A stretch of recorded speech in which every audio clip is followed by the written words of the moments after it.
Hello, this is a case of routine phacoemulsification. It's a real-time unedited video. I perform cataract surgery under topical anesthesia. I inject xylocaine superiorly subconjunctivally. It also absorbs into the AC, so I don't have to inject xylocaine intracamerally to avoid endothelial cell toxicity. Now I have given both my NCN at the same times, main NCN of 3.2 mm and also side port half thickness, less than half thickness NCN. After that, Vision Blue was injected to achieve capsular staining. I washed it with adrenaline to achieve full pupillary dilation and also inflated the AC with viscoelastic gel. Now it's time for capsular access. Now perform my phacoemulsification under low power and high vacuum.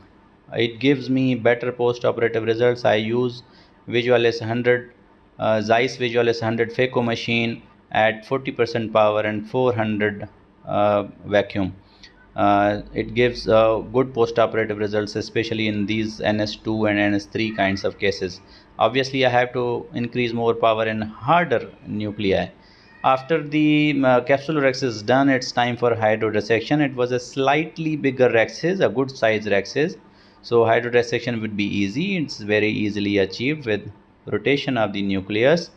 And now I'm coating the endothelium with viscoelastic to save it from ultrasound power. And it's time for phacoemulsification. I perform horizontal chopping. I have a Chang customized chopper with blunt tip and long handle. So before starting the chopping, I clean the cortex superiorly to expose the nucleus. Now I would bury my phaco tip into the nucleus and divide the nucleus into two portions using very small phaco power. Now once that is divided into two pieces, it's time to divide those pieces into more smaller portions and at the same time chop it uh, using high vacuum and low power. Now as you can see in this particular case, there are freely floating chunks of nucleus and cortex into the AC. We should be avoiding that, as these freely floating chunks of nucleus, once they touch your corneal endothelium, they can cause a bit of endothelial decompensation and corneal haze and edema post-operatively. So phacoemulsification is done. The EPT was 6 seconds.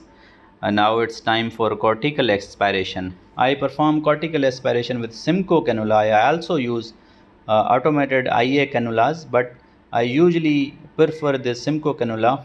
It gives me good control and it's very quick. So I usually perform this with the Simcoe cannula, and also I do anterior and posterior capsular polishing along with it too, as you will see in this case. So first I go through the main NCN to clean the temporal side, and then through the side port. My side port's NCN size is almost same as the side of Simcoe cannula. So once I go through that side port, my anterior chamber is very well formed. It's very well inflated. It's not a leaky wound, because I usually implant the intraocular lace under hydro. I do not use viscoelastic. I don't have to wash the viscoelastic, and also it can cause a post-op rise of intraocular pressure if it's not well cleaned. So my AC is well formed and I'm injecting the IOL. The leading haptic goes directly into the bag, and I am dialing the trailing haptic into the bag as well.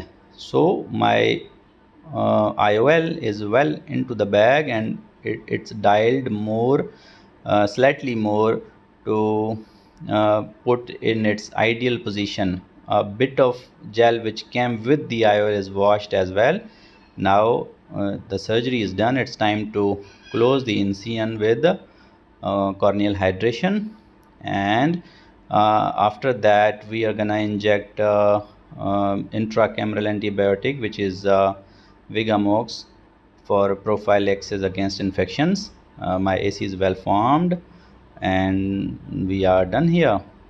Thank you for watching.